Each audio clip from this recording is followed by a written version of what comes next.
moçada, hoje então passando aí para nossa quinta e última degustação hoje, turma, são os 30 anos do início do governo Collor. Então, há 30 anos atrás, a gente tinha a posse do primeiro presidente eleito do Brasil pós-ditadura. Então, após a ditadura militar, vem aí o nosso primeiro presidente eleito, foi o presidente Fernando Collor de Mello, eleito em 89 e que tomou posse em 1990. Beleza?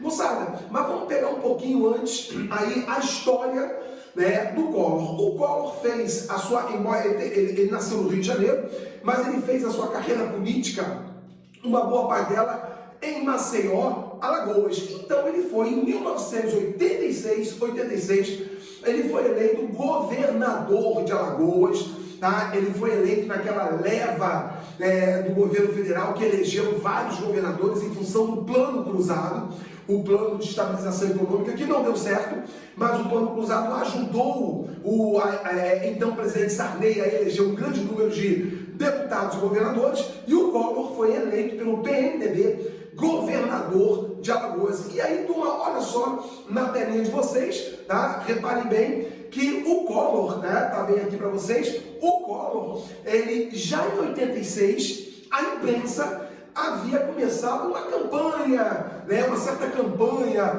sobre quem era o Fernando Collor de Mello. E tá aí, ó, o caçador de Marajás. Então o Collor, ele acabou sendo apresentado à grande população como o homem que acabaria com os privilégios do serviço público, tá? A palavra Marajá, ela é associada a funcionário público, tá? Então um termo pejorativo, um termo ruim, tá? A gente sabe que funcionário público, a esmagadora maioria acaba cumprindo as suas funções e tem a sua importância.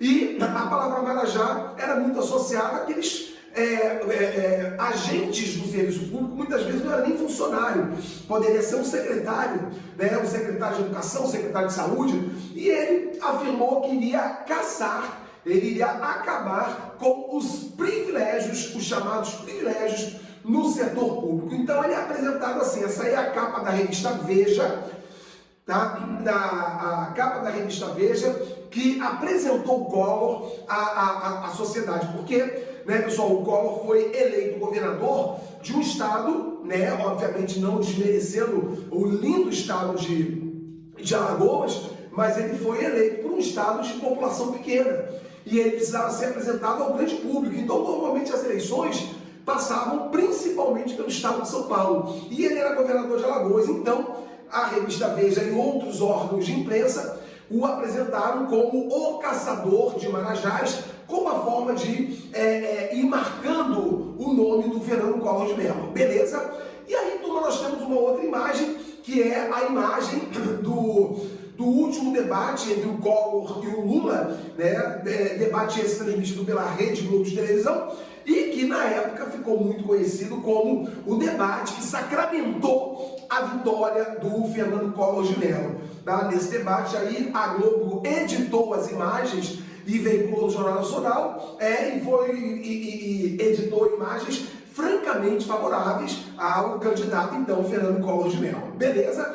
Aí você tem, então, o último debate, né, no segundo turno, e aqui, pessoal, o calor da campanha, né, dos dois candidatos, né? O Lula, de um lado, Sem Medo de Ser Feliz, a sua campanha ganhou um grande volume ao longo de 89, e o Collor que se manteve na liderança do início ao fim da campanha, beleza?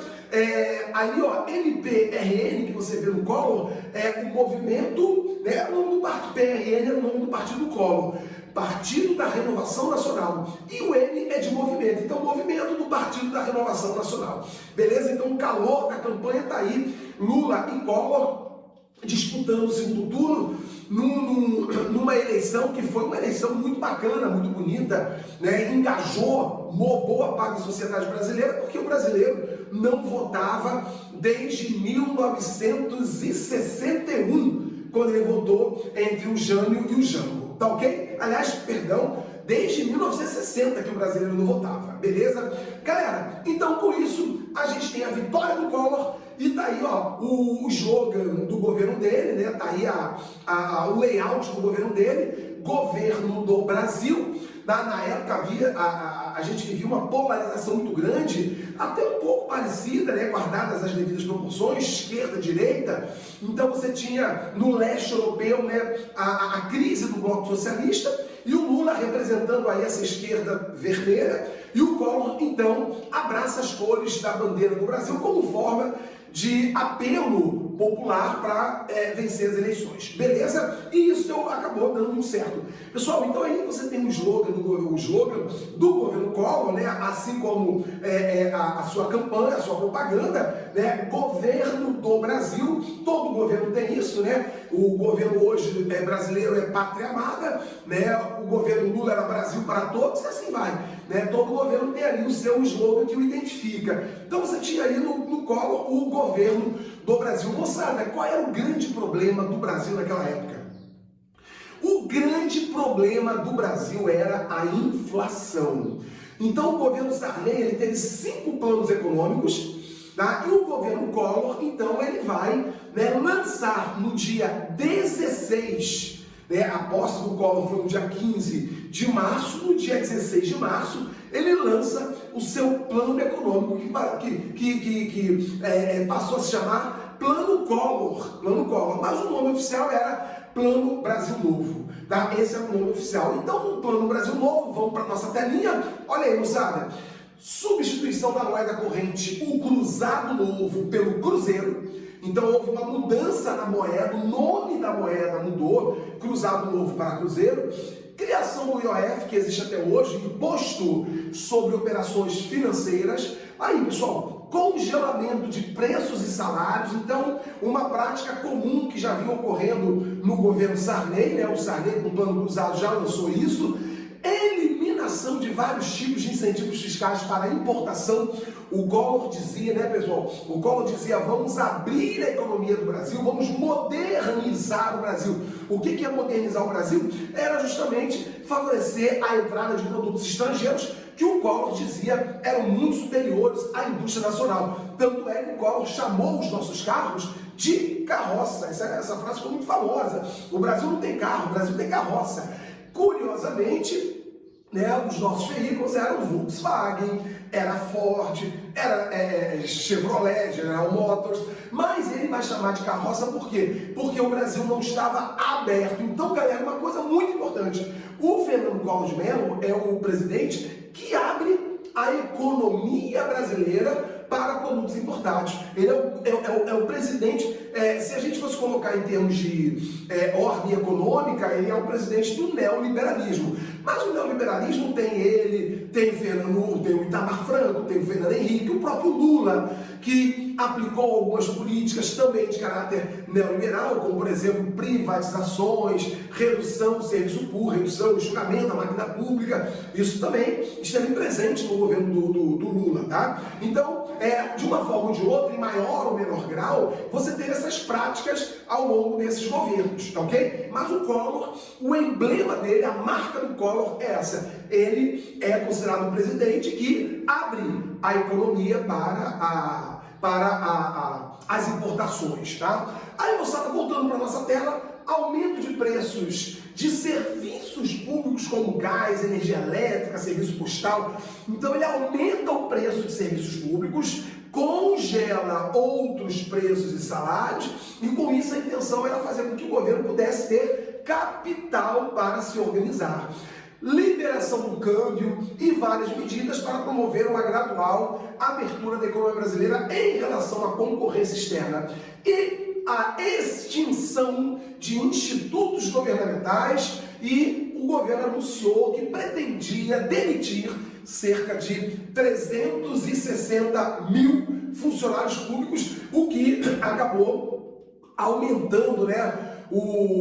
Aumentaria o número de desempregados. Então o Brasil vinha, pessoal, do Sarney, com uma crise econômica muito forte, desemprego, inflação, o Brasil não tinha dinheiro, dívida externa, e o Collor lança esse plano para tentar combater a inflação. inflação, recuperar emprego, recuperar renda e modernizar o Brasil.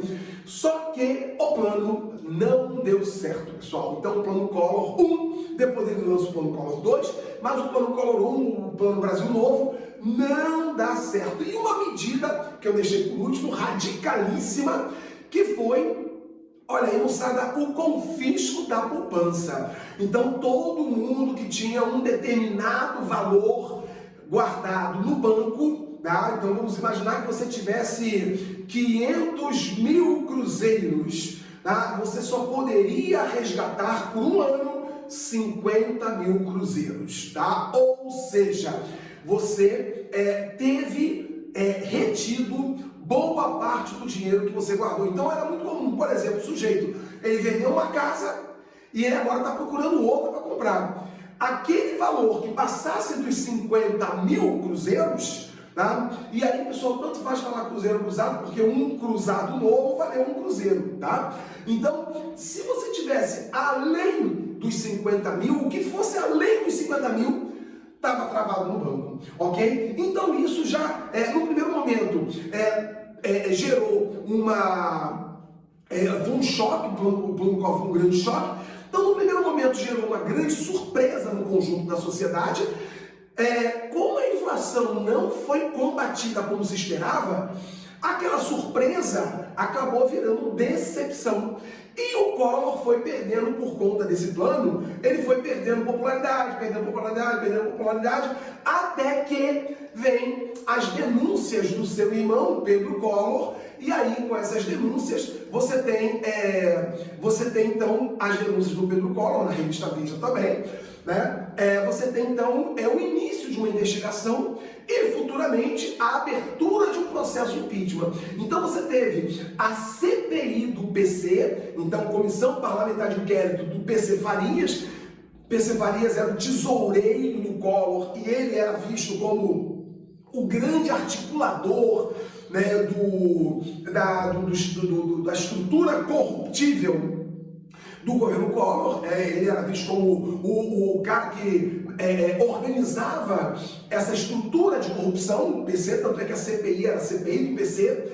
Junto com isso, o Collor passa a ser investigado, vem uma série de denúncias, a popularidade do Collor cai vertiginosamente, e aí você tem uma campanha forte, inclusive com o apoio da imprensa, pelo Fora Collor. E aí nascem os famosos caras pintadas. E o que é o cara pintada? Juventude que passava aqui, ó, verde e amarelo no rosto, tá? E saía às ruas exigindo o impeachment do Collor. Então vem o Fora Collor, o impeachment do Collor.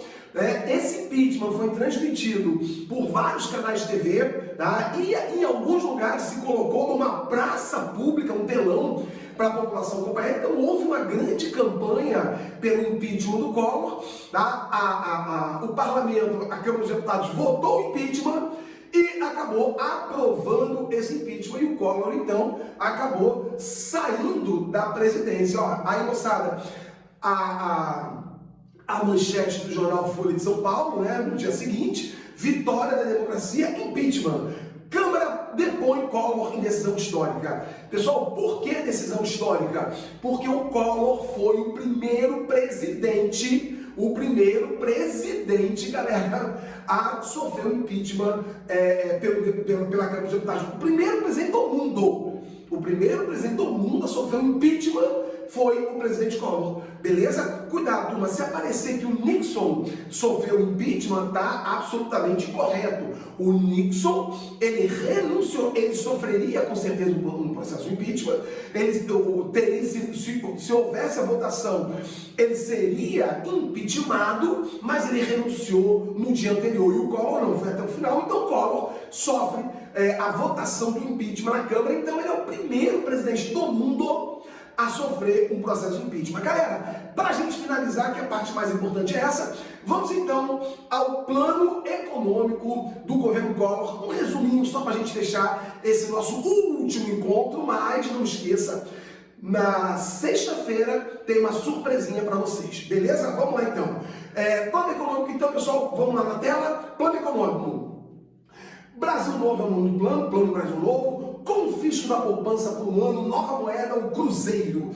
Tá? Então, galera, confisco da poupança foi um termo popular. Era o confisco de qualquer dinheiro que estivesse investido em banco. Tá? Enxugamento da máquina administrativa, abertura da economia e uma pré-fixação salarial, leia-se congelamento de salário. Congelamento de preços de salários, criação do Plano Nacional de Desestatização. Lembra que o Collor está na onda neoliberal? Então ele defende o fim da intervenção do Estado na economia. Então ele lança o Plano Nacional de Desestatização, retirada do Estado da economia, criação do IOF e liberação do câmbio. Beleza? Galera, voltando aqui. Beijo grande, ficamos aqui com a última grande degustação e na sexta-feira, surpresinha que eu já vou adiantar para você. Sexta-feira você vai receber um vídeo onde eu vou corrigir algumas questões de vestibular dos 5 temas que a gente abordou, beleza? Galera, beijo grande, uma boa semana, né? Quarta-feira tá aí chegando, boa semana e até a próxima. Valeu, galera, beijo!